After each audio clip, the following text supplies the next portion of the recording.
Interesting about Justin Trudeau. He also said this. He said many immigrant families I met in Papineau, that's his own riding, brought with them lingering animosities from their country of origin, but they accepted that Canada was a place where people come to escape old world feuds, not to nurture them. So, what does multiculturalism mean to these people and to me? He says it means a presumption that society will accommodate forms of cultural expression that do not violate our society's core values. So he says these things. He talks about Canada being a post nation state, much like the EU has tried to be. But at the same time, very hypocritically, he's saying, well, but we're still the old Canada. We're still the old Canada, accepting everyone from everywhere. But to a person in Canada who's quote unquote, let's say white, at the same time they're being told that they're bigoted and racist for worrying about massive influxes of people, of new people to Canada. They're also being told that they have no right to be here because their presence is the product of imperialism and colonialism, and that they're living on stolen land. So, really, how do we maintain some sense of national identity under these circumstances? That's number one. And secondly, what is the end game? What is the goal of the postmodernists? Do they really want to destroy everything? Is it as nihilistic as that? Well,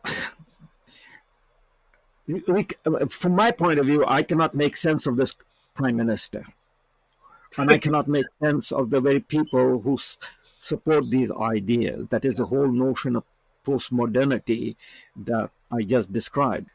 That the people, the intellectual, the political leaders have been seized by this idea, I might say a virus, that we have to dismantle the past. Well, if you dismantle the past, what are you left with then? Mm-hmm. Mm-hmm. What are you proud about? Right. What is your inheritance? Right. This is a fascinating subject you've raised because it has downstream consequences. I'll give you an example. There's a story in Alberta. You probably heard about this in a community called Wainwright, that is a military community, small community in Alberta. And there was a man there who emigrated to Canada many years ago. His children were born in Canada, and he raised a daughter, and her daughter turned out to be a very radical Muslim, and she got involved in terrorist activities.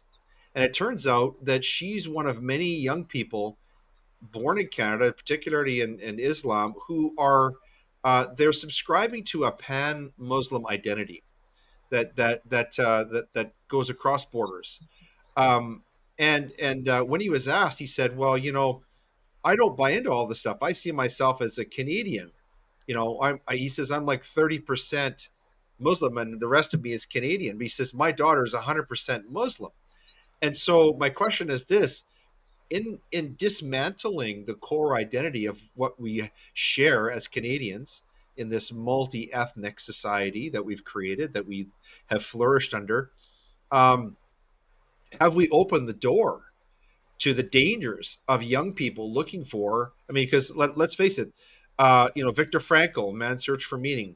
People are going to search out meaning. They're going to search out identity, whether it's in wokeism or in some form of radical religion, whatever that is. They're going to look for it, and if that's not being provided to young people who are being born and being raised in Canada, they're going to find something else, and that something else might be a lot worse. You see my point here? And I know you're a deep scholar in Islam.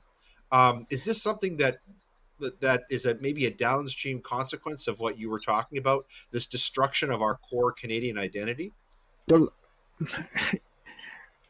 yes, I mean this is a problem, and it might be amplified, and it might cause greater disharmony, and all of the resulting consequences as we go forward. But at the same time, the problem that we are seeking to address has to be understood. What do we mean by calling somebody a radical Muslim, a radical Islam? Right. Islam is Islam. Yeah.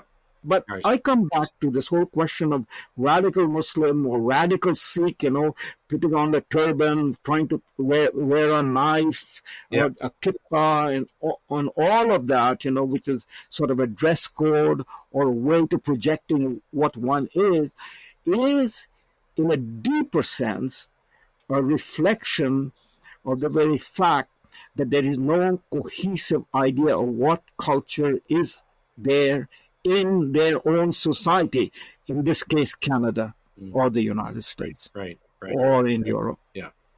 You've written Yeah. many interesting books. A couple I'd like to talk about, if you wouldn't mind. One is called Islam's Predicament: Perspectives of a Dissident Muslim. So, this collection of essays that were put into this book, Perspectives of a Dissident Muslim, um, what were you getting at here? What was the sort of the main thread running through a lot of these papers that you were writing during that period? Well, it is my publisher who insisted upon the title Islam Predicament. I'm not trying to blame anybody, but this is part of the discussion that took place.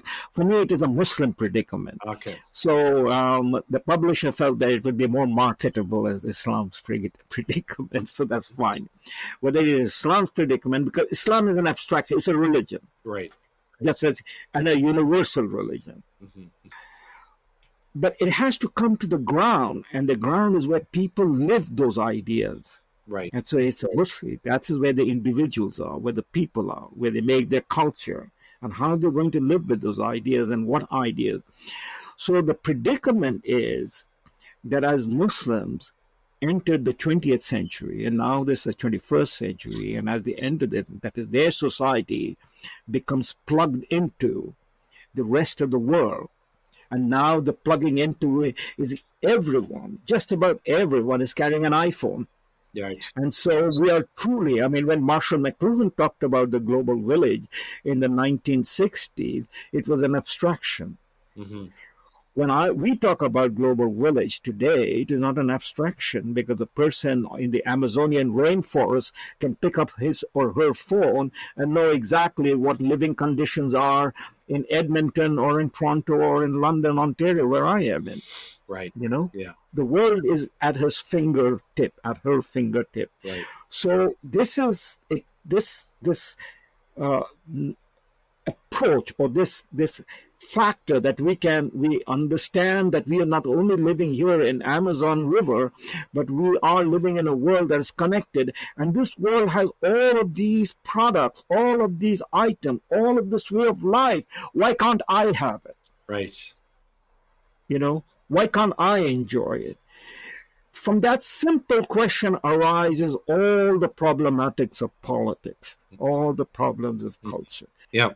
This sort of ties into another book of yours I want to talk about. This is an award-winning book you wrote called Delectable Lie, A Liberal Repudiation of Multiculturalism. This book won the Eric Hoffer Awards 2014 Montaigne Medal for most thought-provoking title by a small publisher. So tell us a little bit about this book and why you wrote it, Professor, before we close with you. Well, why I wrote it was basically what I was observing around me in Canada, in political terms and the way the society was headed. And I could foresee the problems. The generation, that is Pierre Trudeau's generation, that celebrated the idea that they concocted multiculturalism, as we had just explained, Right. From biculturalism to multiculturalism, they concocted this idea and then they celebrated it. And the people said, oh, what a great idea. Here I can come and from wherever. And so take me, for instance, coming from India. So people from India, they come and they say, we can, live a life like an Indian, we can have whatever we need as an Indian. And the government says, yes, please go ahead. And they're coming into the temples, and they're coming into the Sikh temples, gurdwaras, and they're doing all of these things. And the politicians are celebrating with them and encouraging them to do it. And then what happens? We not only bring the good with us, we also bring the bad with us. So it was not something that that came along with multiculturalism, but multiculturalism provided the environment for such politics to take place, Mm. and those have been amplified. So that's what drove me to write the book a decade ago, Mm. and what I see that if I were to revise it, and I'm not intending to revise it, but if I had gone forward and written it now, I would see the multiculturalism was the starting point of connecting the dots to where we arrive with wokeism and no core identity of a country. Mhm. Fascinating. Well, Professor, two signs of a great teacher are one, they give us many interesting things to think about. And secondly, they provide explanations that deepen our understanding of the topics that they're talking about. You've done both of those today. And of course, you do that through your books and your writing. So I want to thank you very much for taking this time with us on Gray Matter and being our special guest here today. Thank you, Leighton. Thank you for having me. It's a pleasure.